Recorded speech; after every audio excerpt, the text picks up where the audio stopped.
नमस्कार दोस्तों, आपका फिर से एक बार स्वागत करता हूं लोक भारती हिंदी इस YouTube चैनल पर। आज 3 जुलाई 2021 सेतु अभ्यास का तीसरा दिन और कक्षा है 10वीं कक्षा के क्षेत्र यहाँ पर दिए हैं श्रवण, संभाषण, मौखिक भाषा विकास। तो ये 3 क्षेत्र यहाँ पर दिए हैं, सुनना, बोलना और अपनी मौखिक भाषा का विकास करना। इसमें देखिए अपेक्षित कौशल दिए हैं। जो छात्र हैं ये छात्र ध्यान पूर्वक समझकर श्रवण करेंगे। छात्र अपने शब्दों में व्यक्त होंगे। छात्र एक दूसरे से वार्तालाप या संवाद करेंगे, लेकिन यह संवाद मराठी या अंग्रेजी भाषा में नहीं होगा, वह हिंदी में होगा। और संकल्पना है गद्य। सबसे पहले कृति दी है, आओ पता करें। इसमें अध्यापक निम्नलिखित उदाहरणों की सहायता से छात्रों से पूछकर या गट चर्चा द्वारा छात्रों को प्रोत्साहित कर उनमें आत्मविश्वास निर्माण करेंगे। अध्यापक एक हास्य व्यंग्य की कहानी पढ़कर छात्रों को सुनाएंगे। जैसे उदाहरण के तौर पर यहाँ पर लिया है बिल्ली का बिलंगुड़ा, जो कि 9वीं कक्षा में यह पाठ है। तो इस कक्षा का पाठ, यह पाठ क्या है, इसके बारे में अगर आप छात्रों को बताना चाहते हैं तो लोक भारती हिंदी इस YouTube चैनल पर 9वीं कक्षा में बिल्ली का बिलंगुड़ा यह पाठ दिया है, उसका स्पष्टीकरण भी किया गया है। इस वीडियो को देखिए, अपने छात्रों को दिखाइए और इस पर आधारित कृति आप पूर्ण कर सकते हैं। अध्यापक छात्रों को सुनी कहानी अपने शब्दों में बताने के लिए कहेंगे। जो भी कहानी छात्र ने सुनी है तो वह उसे बताने के लिए कहना है और वह अपने शब्दों में यानी हिंदी भाषा में वह कहे। उसमें गलतियां होती है तो इन गलतियों को सुधार कर उसमें दुरुस्ती भी करवा लेनी है। इसके अलावा अध्यापक छात्रों के गुट बनाकर घटना, प्रसंग तथा कुछ शब्द चित्र देकर कक्षा में संवाद या गुट चर्चा कराएंगे। यानी छात्रों को एक प्रसंग देना है या घटना बतानी है या चित्र दिखाना है और छात्रों में गुट चर्चा करने के लिए उन्हें कहना है। जैसे कि उदाहरण के तौर पर देखिए, यहाँ पर अध्यापक छात्रों को गलत फहमी शब्द देकर उनके मत विचार जान लेते हैं। अब देखिए, सबसे पहले गलत फहमी यह शब्द दीजिए और इसके बारे में चर्चा करने के लिए कहिए। सबसे पहली बात हमें मालूम होना चाहिए कि गलत फहमी का अर्थ क्या है। जैसे कि पहला प्रश्न यहाँ पर पूछा है, गलत फहमी का अर्थ क्या होगा। गलत फहमी, यह जो शब्द है यह शब्द संकर शब्द है और इसका अर्थ है कि जो बताने वाला व्यक्ति कुछ और बताना चाहता है और इसका अर्थ लेने वाला व्यक्ति कुछ गलत ही लेता है। इसे कहते हैं गलत फहमी। सही अर्थ को न समझकर उसका विपरीत अर्थ या गलत अर्थ प्राप्त होना, इसे कहते हैं गलत फहमी। अगला प्रश्न देखिए, यह शब्द किस भाषा से आया होगा। यह जो शब्द है यह संकर शब्द है। संकर शब्द यानी किसी एक भाषा से नहीं आया हुआ। अलग अलग भाषाओं के दो शब्द मिलकर जो शब्द बनता है उसे संकर शब्द ऐसा कहा जाता है। तो गलत फहमी यह संकर शब्द है। इसमें जो गलत यह जो शब्द है वह अरबी शब्द है और फहमी यह शब्द फारसी शब्द है, फारसी भाषा से आया हुआ। तो इस तरह से यह अरबी और फारसी इन दो भाषाओं से शब्द बना है, इसलिए यह संकर शब्द है। तो ये जानकारी बच्चों को बतानी है और बाद में आगे के प्रश्न आप छात्र के द्वारा प्राप्त कर सकते हैं।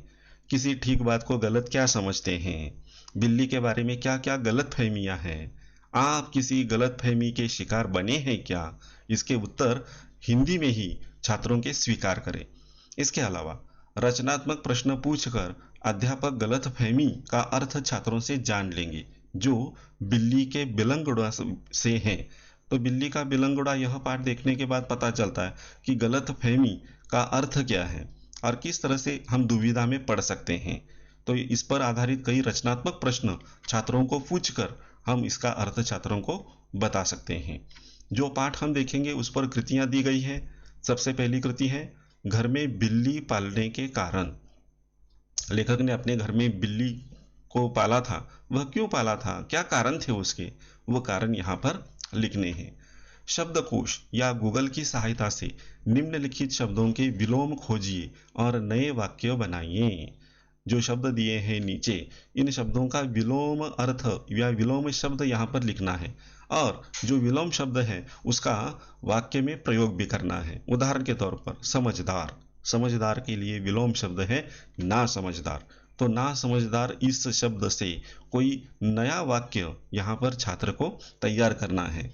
ऐसे ही पुरानी, दुर्लभ, अल्पभाषी, समर्थन, शुष्क, इनका विलोम शब्द लिखकर उसका वाक्य में प्रयोग करना है। अध्यापक उपर्युक्त कृतियां हल करवाएंगे। अध्यापक बिल्ली का बिलंगुड़ा तथा अन्य प्राणियों, पंछियों जैसे चमगादड़, छिपकली, उल्लू आदि के बारे में होने वाली गलत फहमियों पर विचार करेंगे, अनुभव कथन करवा लेंगे। ये जो चमगादड़ है, छिपकली है, उल्लू है, इन पक्षियों के, इन कीटकों के बारे में अनेक प्रकार की गलत फहमियाँ हैं, तो वो कौन कौन सी है, छात्रों से पूछ लेनी है। अभिव्यक्ति लेखन। प्राणी हमसे कहते हैं जियो और जीने दो, तो यह प्राणी हमसे ऐसा क्यों कहते हैं, इसके बारे में जानकारी आपको लिखनी है। जैसे जिंदा रहने का अधिकार हमें है, वैसे प्राणियों को भी है, लेकिन आजकल हम जंगलों को नष्ट करते जा रहे हैं और प्राणी की संख्या भी कम होती जा रही है। तो यहाँ पर ये प्राणी हमसे कहते हैं कि तुम भी जियो, आप सभी जिंदा रहो और हमें भी जीने दो। और इस तरह से ये अभिव्यक्ति लेखन के रूप में छात्रों से करवा लेना है। आओ सक्षम बने। उन दिनों दिल्ली में बड़ी सनसनी फैली हुई थी। नगर के सभी भागों से बच्चों के उठाए जाने की खबरें आ रही थीं। एक दो बार पत्रों में यह छापा कि जमुना के पुल पर आदमी पकड़े गए जिन्होंने बोरियों में बच्चे बंद किए हुए थे। स्कूलों से बच्चे बहुत सावधानी से लाए जाते थे।